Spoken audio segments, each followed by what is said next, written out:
प्रेम से बोलो जय भोलेनाथ। दोस्तों, आज हम आपको भगवान शंकर की बड़ी ही अद्भुत कहानी सुनाने जा रहे हैं।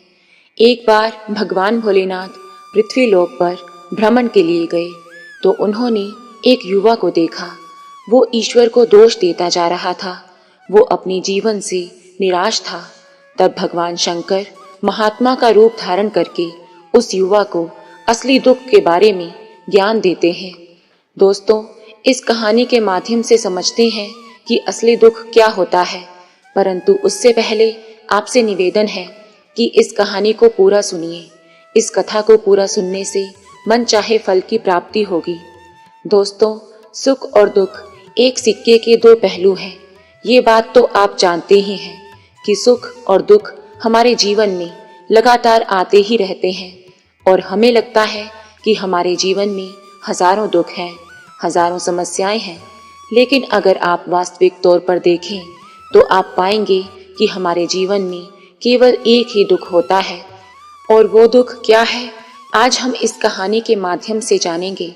और इस दुख का निवारण, इस दुख का समाधान क्या है, वो भी हम इसी कहानी के माध्यम से जानेंगे।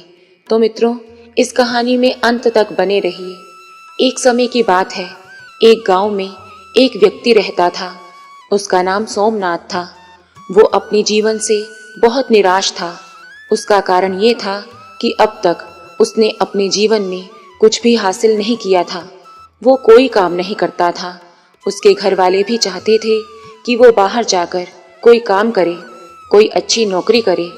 वे लोग दूसरे लोगों का उदाहरण देकर उसे ताने मारा करते थे, क्योंकि उसके सभी मित्र कामयाब हो चुके थे। कोई मित्र व्यापार कर रहा था तो कोई अच्छी नौकरी कर रहा था, जिस कारण वे लोग जब भी मिलते अपनी बढ़ चढ़कर बड़ाई किया करते। लेकिन सोमनाथ कुछ नहीं करता था, जिस कारण जब भी कोई उससे पूछता कि तुम क्या करते हो तो वो कुछ नहीं कह पाता था। उसे ये कहने में बहुत शर्म आती थी कि वो कुछ नहीं करता।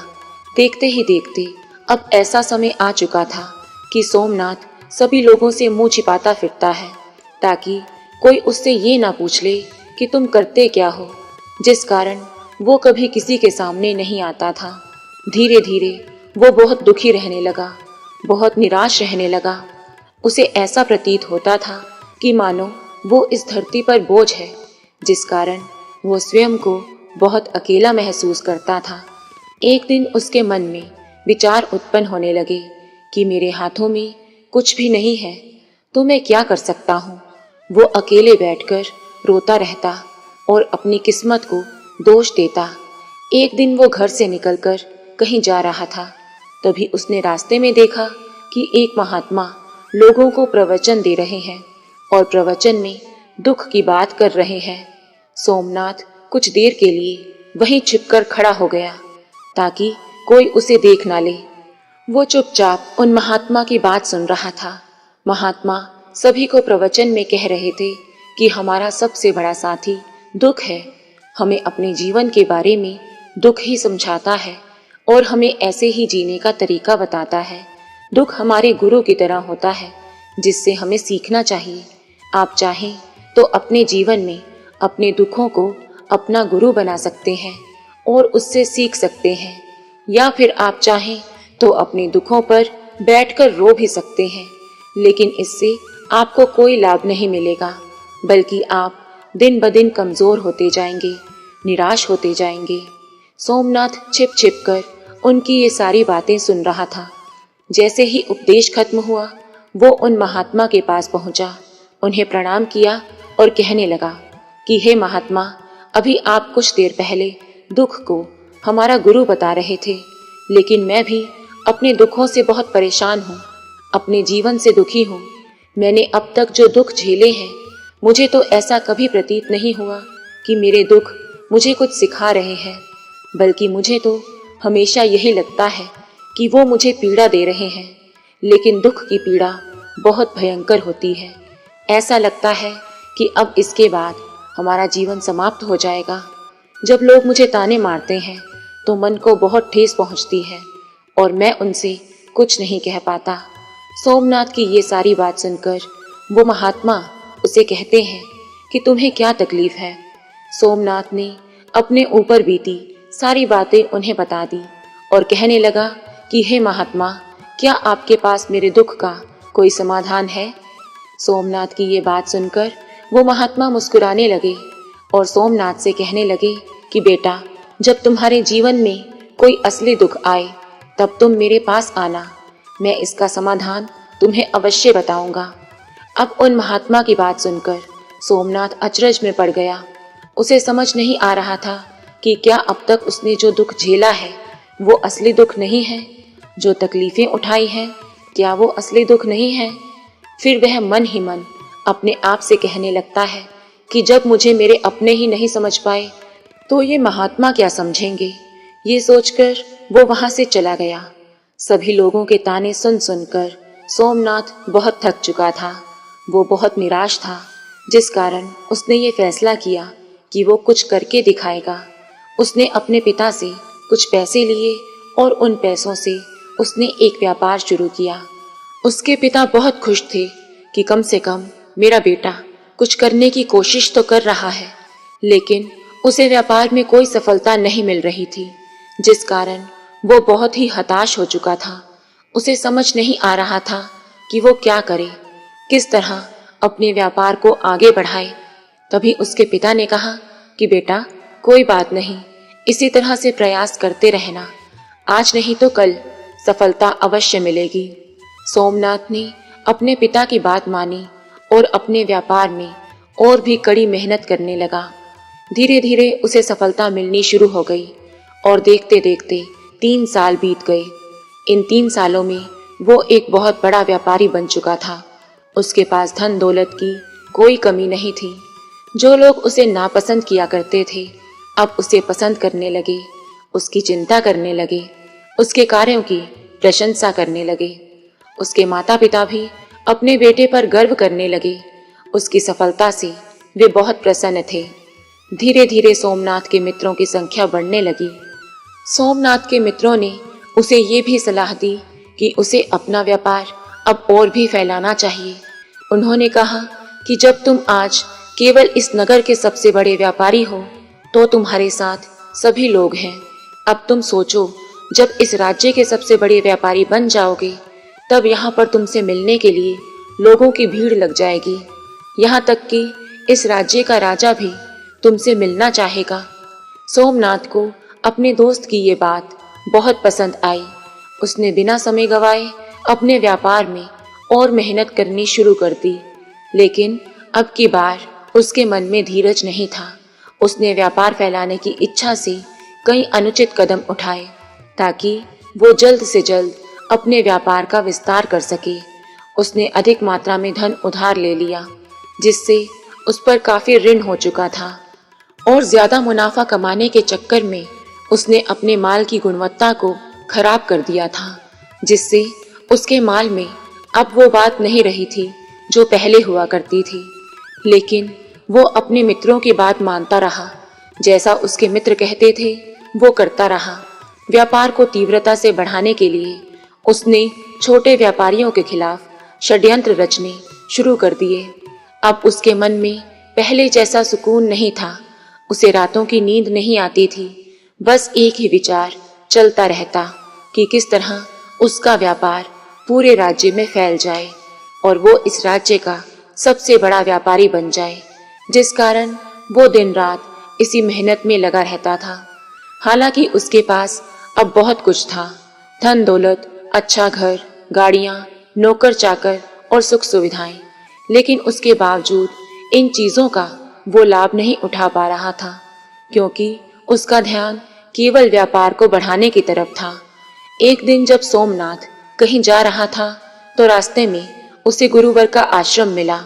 ये देखकर वो महात्मा के पास गया और उन्हें कहा, हे महात्मा, आपने कहा था कि जब मेरे जीवन में कोई असली दुख आए तब मैं आपके पास आऊं, इसलिए मैं आपके पास आया हूं।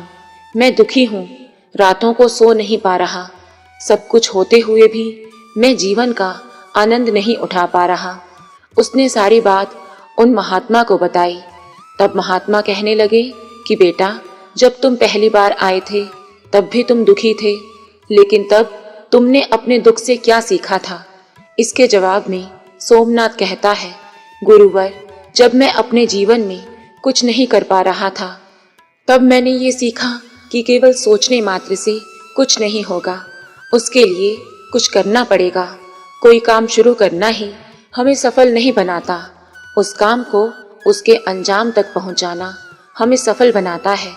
चाहे रास्ता कैसा भी हो, चाहे परिस्थितियां कैसी भी हों, चाहे कितनी भी रुकावटें क्यों ना आ जाएं, तब भी हमें हौसला बनाए रखना चाहिए, उम्मीद नहीं छोड़नी चाहिए और अपने कार्य पर डटे रहना चाहिए।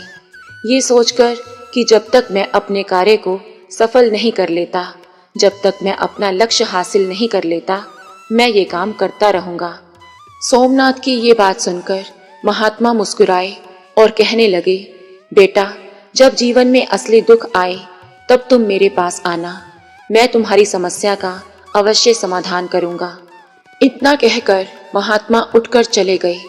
अब सोमनाथ एक बार फिर उनकी बातें सुनकर आश्चर्यचकित रह गया।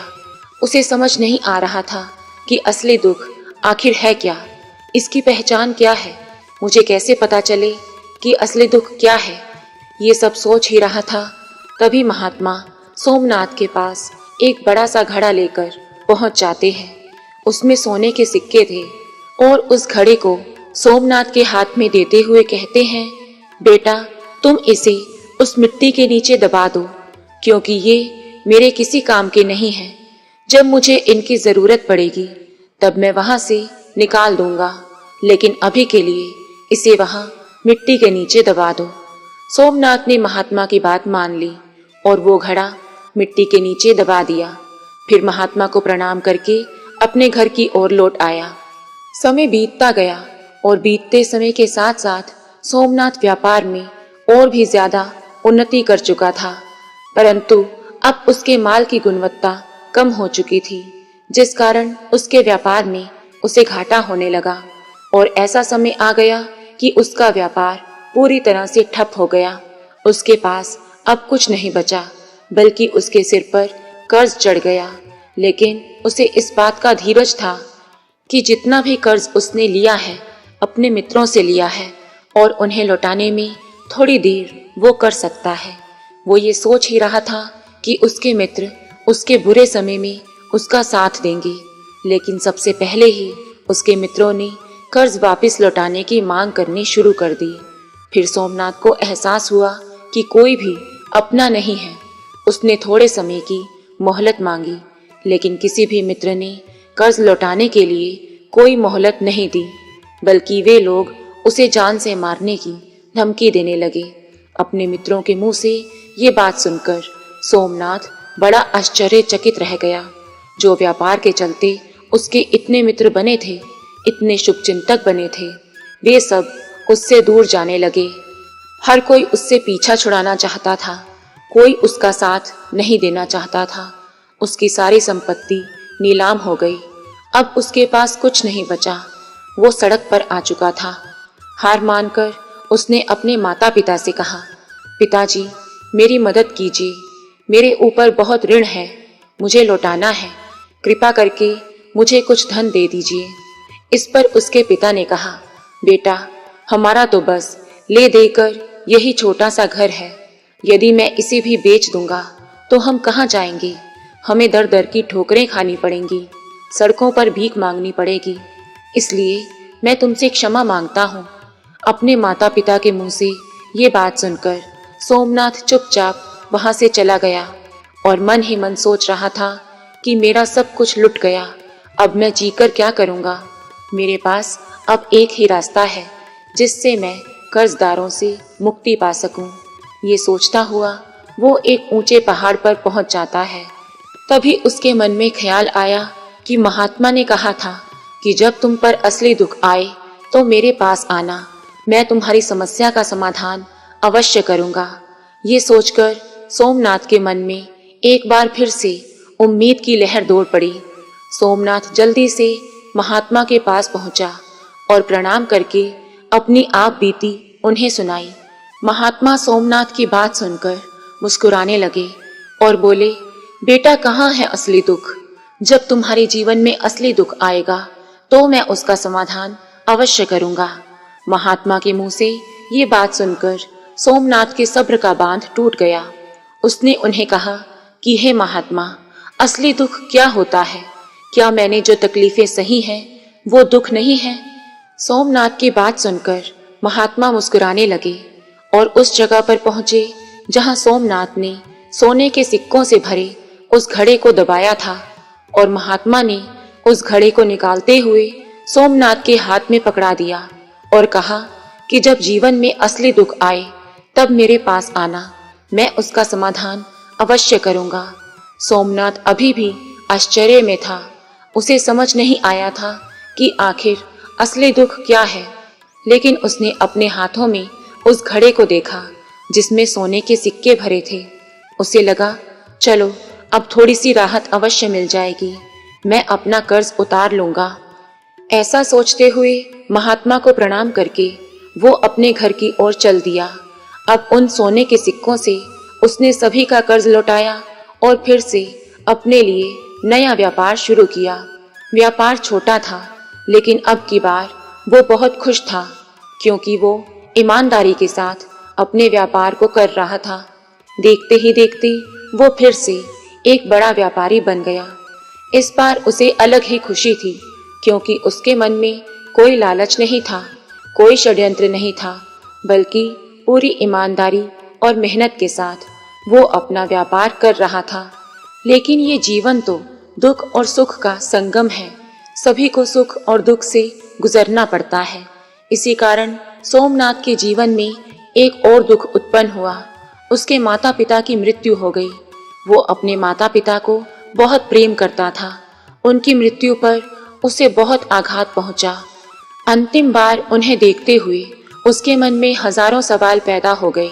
वो अपने घर वापस आया और देखा कि जिस संपत्ति के लिए वो हमेशा लड़ता झगड़ता रहता था, उसकी देखभाल के लिए आज कोई नहीं था।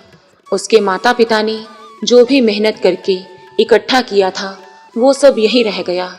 सोमनाथ का मन बेचैन हो उठा। आज वो अपने आप को अकेला महसूस कर रहा था। उसने इधर उधर देखा, लेकिन कुछ समझ नहीं आया।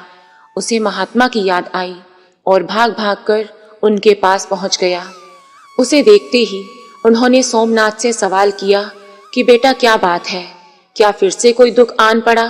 तब सोमनाथ ने कहा, नहीं गुरुदेव, आज मैं खुद को बहुत अकेला महसूस कर रहा हूँ, जैसे कुछ खालीपन, कुछ अकेलापन सा है। तभी वो महात्मा सोमनाथ से कहने लगे, बेटा उसमें दुखी होने वाली क्या बात है? ये जीवन है और एक दिन सभी को जाना है। यहाँ कोई रहने नहीं आया और ना ही कोई रहेगा। हम सब एक ना एक दिन मृत्यु को प्राप्त हो जाएंगे, और मृत्यु कब आएगी ये किसी को नहीं मालूम। हो सकता है कि तुम्हारी मृत्यु कल हो जाए या फिर आज और अभी हो जाए। ये सुनकर सोमनाथ हैरान रह गया और बोला, मैं तो अभी जवान हूँ और मुझे अपनी पूरी जिंदगी जीनी है। इस पर महात्मा बोले कि इंसान इस भ्रम में रहता है कि मृत्यु तो केवल बूढ़े व्यक्तियों की होती है, लेकिन मृत्यु कभी उम्र देखकर नहीं आती और ना ही किसी को बताकर आती है। महात्मा की ये बातें सुनकर सोमनाथ और भी ज्यादा बेचैन हो गया और चुपचाप वहां से चला गया। उसके अंदर का खालीपन अब भी वैसा ही था और ढेर सारे प्रश्न उसके दिमाग में चल रहे थे कि वो क्या कर रहा है और क्यों कर रहा है। उसके मन में एक और प्रश्न उत्पन्न होने लगा कि क्या हम इस संसार में केवल इसलिए आते हैं कि एक दिन मृत्यु को प्राप्त हो जाए। उसे समझ नहीं आ रहा था कि जीवन का असली मतलब क्या है। उसने बहुत से विद्वानों से पूछा, परंतु उसे कोई संतोषजनक उत्तर नहीं मिल पा रहा था। अब उसका दुख और भी बढ़ गया और एक बार फिर वो महात्मा से जाकर मिला और अपने मन की सारी बातें उन्हें बता दी। अब वो महात्मा मुस्कुराने लगे और सोमनाथ से कहने लगे कि बेटा, आज पहली बार तुम्हारे जीवन में असली दुख उत्पन्न हुआ है। वास्तव में इसे ही दुख कह सकते हैं कि हमें पता ही नहीं हम क्या कर रहे हैं, कहाँ जा रहे हैं, हमारे जीवन का असली मकसद क्या है। तब सोमनाथ ने कहा, हे महात्मा, मेरे इस दुख का निवारण कीजिए। फिर महात्मा ने कहा, हम सबके अंदर लोभ, लालच जैसी कई वासनाएं घर करके बैठ जाती हैं, जिस कारण हम अपने जीवन को टुकड़ों में जीने लगते हैं और हमारी चेतना कभी एक नहीं हो पाती। हम कभी एक जगह सोच समझ नहीं पाते और हमारी ऊर्जा शक्ति पूरी तरह से छिन्न भिन्न हो जाती है। आजकल के दौर में हमारे पास इतना भी समय नहीं है कि हम कुछ समय निकालकर अपने आप को देख सकें, अपने अंदर झांक सकें। वास्तविकता में हर व्यक्ति जीवन भर दुख दुख करके चिल्लाता रहता है, उसका समाधान निकालने का हर मुमकिन प्रयास करता है, लेकिन जिसे हम दुख समझते हैं वो दुख है ही नहीं। हम तो केवल अपनी परिस्थितियों से डरकर हार मान लेते हैं और जब हमें लगता है अब कोई रास्ता नहीं बचा तो हमें केवल एक ही रास्ता नजर आता है और वो है मृत्यु। परंतु ये कोई समाधान नहीं है। इसलिए यदि आप सचमुच अपनी समस्याओं का समाधान चाहते हैं तो अपनी ऊर्जा शक्ति को इकट्ठा कीजिए, अपनी ऊर्जा को इस संसार में वापस लाइए और अपनी मृत्यु से पहले अपने आप को पहचानिए, अपने आप को जानिए, अपने आप को कभी बिखरने मत दो। अब सोमनाथ महात्मा से पूछने लगा कि हे महात्मा, क्या हमें अपनी इच्छाएं पूरी नहीं करनी चाहिए? तभी महात्मा ने इस सवाल का जवाब देते हुए कहा कि हमें किसी से लगाव नहीं रखना चाहिए, हमें अपनी इच्छाओं को मार देना चाहिए और हमें केवल धन के पीछे ही नहीं भागना चाहिए, क्योंकि हम मनुष्यों की इच्छाएं, कामनाएं और वासनाएं ऐसी होती हैं जैसे कि पर्वत से गिरता हुआ झरना जिस पर किसी का नियंत्रण नहीं है। लेकिन जब हम अपने ऊपर ध्यान देने लगते हैं तब हम खुद को पहचान जाते हैं, समझ जाते हैं और उन इच्छाओं पर नियंत्रण पा सकते हैं। तब हमारी इच्छाएं हमारे वश में होती हैं। ये बात सुनकर सोमनाथ ने कहा, हे महात्मा, आपने मेरी सबसे बड़ी समस्या का आज समाधान कर दिया है। आज से मैं अपनी ऊर्जा को एकत्रित करूंगा। मानव शरीर में बहुत ऊर्जा है, लेकिन वो बेकार के कामों में लग जाती है, जिस कारण हमारा जीवन भी बेकार की चीजों में लगा रहता है। लेकिन हम कभी भी इस पर अपना ध्यान नहीं देते, अपनी ऊर्जा को केंद्रित नहीं करते। हम लोगों के साथ भी कुछ ऐसा ही है। हम हमेशा ऊपर वाले से सवाल करते हैं कि हमारे जीवन में इतना दुख क्यों है, लेकिन अगर देखा जाए तो वो तो दुख है ही नहीं, क्योंकि ईश्वर तो केवल ये चाहता है कि हम अपने जीवन की गहराई तक पहुंच सके। उस गहराई पर पहुंचकर हमें ये पता लगे कि हमने अभी तक अपने आप को पहचाना ही नहीं। मानव शरीर में जो ऊर्जा है उसके बारे में हम अभी तक नहीं जानते। हम स्वयं को चाहे तो एकत्रित कर सकते हैं, अपने आप पर नियंत्रण पा सकते हैं, परंतु हम अपनी ऊर्जा का व्यर्थ उपयोग करते हैं, जिस कारण हम अपने आप को नहीं पहचान पाते। लेकिन यदि हमें अपने आप को जानना है, पहचानना है, तो हमें स्वयं को एकत्रित करना होगा, अर्थात ध्यान लगाना होगा। ध्यान से ही आप अपने दुखों और समस्याओं को समाधान निकाल सकते हैं। तभी आप स्वयं को पहचान सकते हैं और जीवन के असली दुख का समाधान निकाल सकते हैं। दोस्तों, अगर आपको ये वीडियो पसंद आई हो तो कृपया चैनल को सब्सक्राइब करें। आपका जीवन मंगलमय हो, इस आशा के साथ हम आपसे विदा लेते हैं। जय भोलेनाथ।